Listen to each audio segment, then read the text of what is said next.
Assalamualaikum warahmatullahi wabarakatuh. Selamat pagi anak-anak. Hari ini kita mempelajari tema 2 yaitu menyayangi tumbuhan dan hewan. Khususnya kita mempelajari pembelajaran bahasa Indonesia. Tujuan yang pertama, siswa dapat membaca dongeng dengan lafal, intonasi, dan ekspresi yang tepat. Yang kedua, siswa dapat mengidentifikasi informasi isi dongeng dengan tepat. Yang ketiga, siswa dapat menentukan jenis-jenis dongeng dengan tepat. Yang keempat, siswa dapat menentukan unsur-unsur dalam dongeng dengan tepat. Yang kelima, siswa dapat menemukan pesan dalam dongeng. Nah, sekarang kita masuk ke subtema 1, yaitu manfaat tumbuhan bagi kehidupan manusia.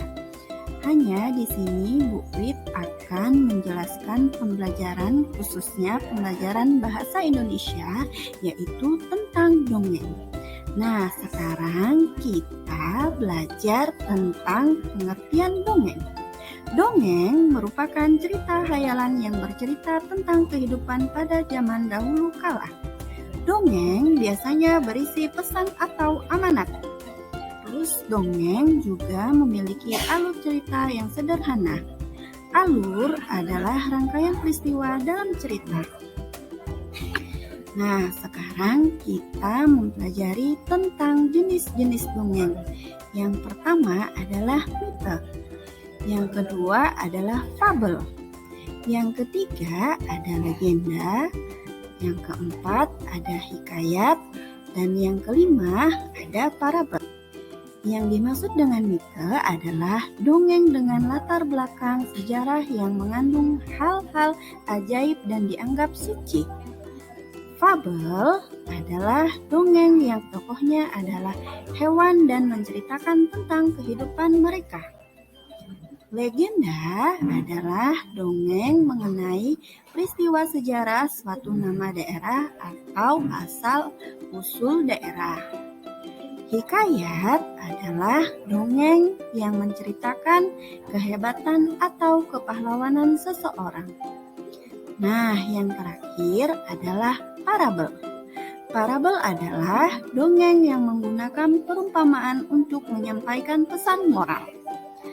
Nah, sekarang kita akan mempelajari yang namanya unsur-unsur dalam dongeng, yang terdiri dari ada tokoh, latar, watak tokoh, alur, pesan, atau amanat.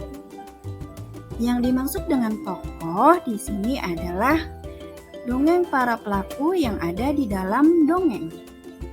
Latar adalah tempat, waktu, atau suasana dalam dongeng. Watak tokoh adalah sifat tokoh dalam dongeng. Nah, yang dimaksud dengan alur adalah rangkaian peristiwa dalam dongeng. Yang terakhir adalah pesan atau amanat. Pesan atau amanat adalah pesan yang ingin disampaikan penulis dongeng kepada pembaca.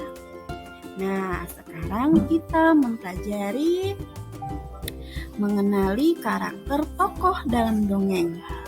Karakter tokoh dalam dongeng ditemukan dengan yang pertama disampaikan secara langsung oleh pembuat dongeng.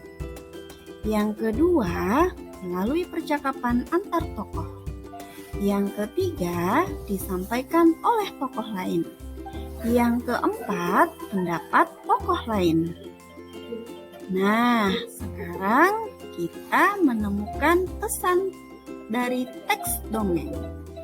Dongeng biasanya berisi pesan yang ingin disampaikan oleh pengarang kepada pembaca. Untuk menemukan pesan tersebut, kita dapat membaca atau menyimak dongeng dengan cermat. Menceritakan isi dongeng berdasarkan gambar seri. Gambar seri adalah rangkaian gambar yang mewakili isi cerita atau dongeng. Langkah-langkah menemukan pesan dalam rangkaian gambar seri. Yang pertama, mengamati gambar dengan cermat. Yang kedua, memperhatikan susunan atau urutan gambar. Yang ketiga, memahami setiap peristiwa pada gambar. Yang keempat, menemukan pesan dalam rangkaian gambar yang membentuk cerita. Nah, sekian dan terima kasih. Sampai jumpa.